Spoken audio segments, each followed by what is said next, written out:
Welcome back to the Rundown for another weekend deep dive. Today, we are talking about Saudi Arabia, the oil-rich Middle Eastern country that's trying to reinvent itself by betting big on AI. The kingdom hosted President Trump this week along with tech royalties like Elon Musk, Jensen Huang, and others. And in the process, they announced billions of dollars in deals. So in today's episode, we're going to break down the deals made during the Saudi-US Investment Forum in Riyadh. Companies like Nvidia, AMD, Palantir, and more lined up to sell their chips, software, and services to the kingdom. And we'll also get into why not everyone is thrilled about these deals. Got a great show for you today. Let's dive in.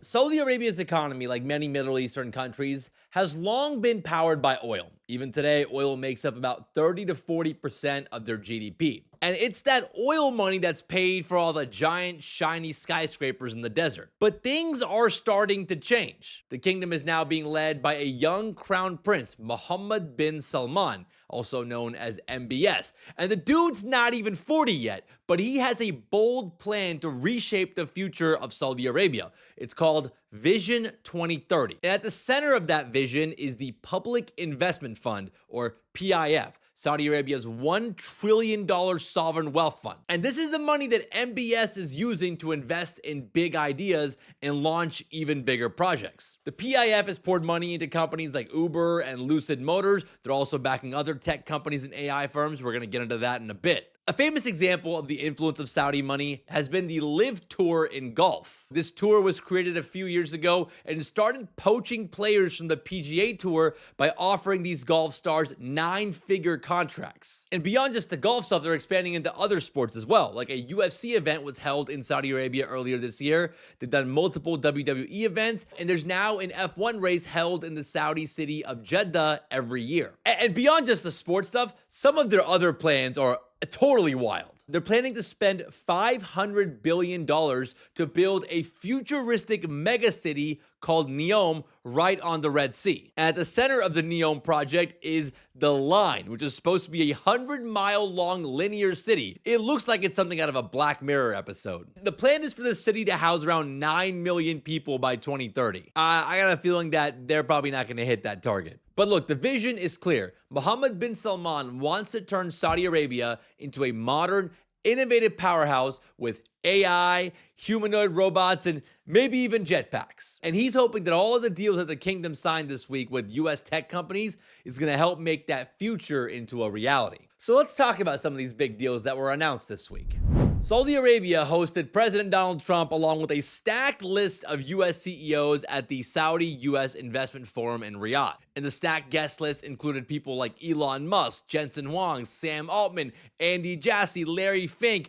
I mean, this thing was like the Met Gala for billionaires. And during this conference, a lot of major deals were announced, most of them between American companies and Saudi Arabia. Let's start with the headliner deal, which was Nvidia. Nvidia is going to sell 18,000 Blackwell AI chips to the Saudi-backed AI company Humane. And these chips are going to power local Saudi data centers as the kingdom tries to build their own AI models. But that's not all. Nvidia is also giving Humane access to their Omniverse technology, which is their AI simulation platform. This tech can be used to train robots and run automated factories, maybe even build a robot army. AMD also jumped in on the fund. They're doing a $10 billion joint investment into AI infrastructure with Humane. And then Amazon Web Services signed a $5 billion deal to expand cloud computing into the region. Oh, and then don't forget about Palantir. They cut a deal to grow its AI-powered defense and logistics tools in the kingdom. But this wasn't just a tech love fest.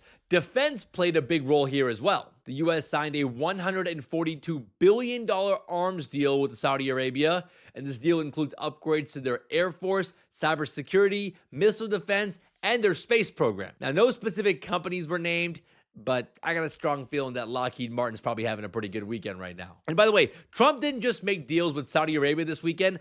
Other Arab countries got in on the action as well. Qatar Airlines placed the largest jet order in history, 210 jets from Boeing, which is a huge win for the American jet maker. And then the UAE announced a multi-billion-dollar deal to import over 500,000 AI chips, along with a joint deal with the US to build and operate a massive AI data center campus in Abu Dhabi. So essentially, Trump showed up to the Middle East this week with AI chips and military contracts and a handshake, and Arab countries showed up with giant checkbooks. But not everyone is happy with all the deals that went down this week, even some people in Trump's own administration. So let's talk about it.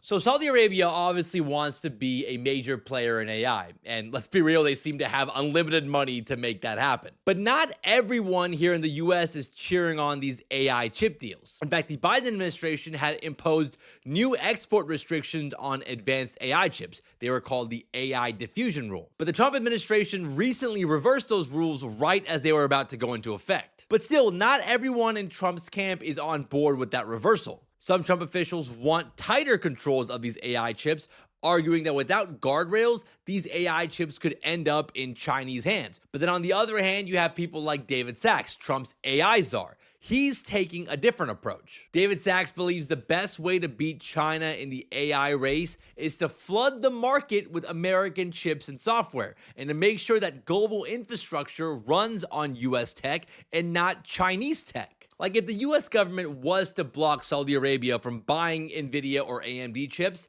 well then they might just turn to China and buy chips from Huawei or other Chinese tech companies. And we know that China is already making some big moves in AI.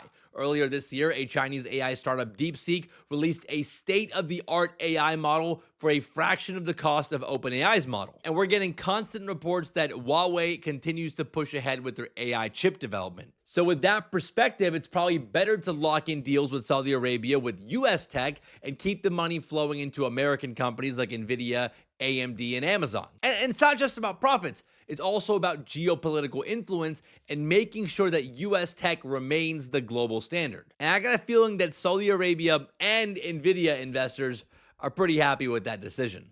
So what's the takeaway here? Well, to me, it's clear that Saudi Arabia doesn't just want to be the oil guy anymore. Crown Prince Mohammed bin Salman is trying to turn the country into a global leader in innovation and AI. And the Trump administration, despite some hesitation from within, seems to be happy to help. American tech companies are walking away with billions of dollars in new deals, while Chinese companies are getting boxed out of the region. Now, not everyone is convinced this is a good idea. Some worry that giving countries like Saudi Arabia access to US tech could eventually lead to them overtaking the US in AI dominance. And it's possible the next decade of global power might come down to who builds the biggest and fastest AI infrastructure. And MBS seems to realize that if Saudi Arabia wants to be taken seriously at the global stage and be seen as something than just an oil-producing country, they're going to have to make those investments now.